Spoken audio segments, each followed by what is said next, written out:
आपको सभी देशवासियों को संविधान दिवस की बहुत बहुत शुभकामनाएं। भारत के संविधान का ये 75वां साल पूरे देश के लिए एक असीम गौरव का विषय है।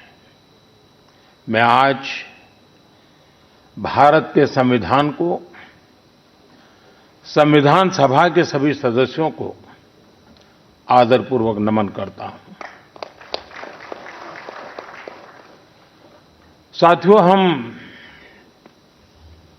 लोकतंत्र के इस महत्वपूर्ण पर्व का जब स्मरण कर रहे उस समय ये भी नहीं भूल सकते कि आज मुंबई में हुए आतंकी हमले की भी बरसी है।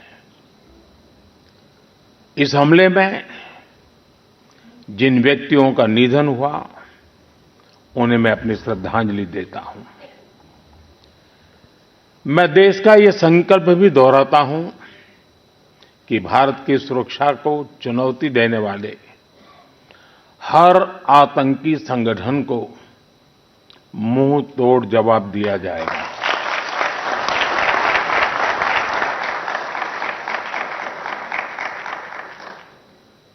साथियों, संविधान सभा की लंबी बहस के दौरान भारत के गणतांत्रिक भविष्य पर गंभीर चर्चाएं हुई थी। आप सभी उस डिबेट से भलीभांति परिचित हैं और तब बाबा साहब आंबेडकर ने कहा था, Constitution is not a mere lawyer's document. Its spirit is always the spirit of age. जिस स्पिरिट की बात बाबा साहब कहते थे, वो बहुत ही अहम है। देश काल परिस्थिति के हिसाब से उचित निर्णय लेकर हम संविधान की समय समय पर व्याख्या कर सकें, ये प्रावधान हमारे संविधान निर्माताओं ने हमें दिया है। हमारे संविधान निर्माता ये जानते थे कि भारत की आकांक्षाएं, भारत के सपने समय के साथ नई ऊंचाई पर पहुंचेंगे। वो जानते थे कि आजाद भारत की और भारत के नागरिकों की जरूरतें बदलेगी, चुनौतियां बदलेगी। इसलिए उन्होंने हमारे संविधान को महज कानून की एक किताब बनाकर नहीं छोड़ा, बल्कि इसको एक जीवंत, निरंतर प्रवाहमान धारा बनाया।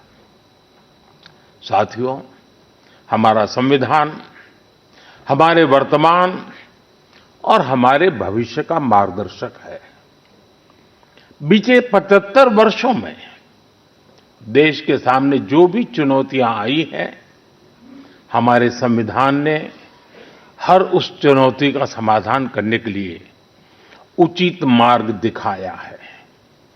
इसी कालखंड में आपातकाल जैसा समय भी आया और हमारे संविधान ने लोकतंत्र के सामने आई इस चुनौती का भी सामना किया। हमारा संविधान देश की हर जरूरत, हर अपेक्षा पर खरा उतरा है।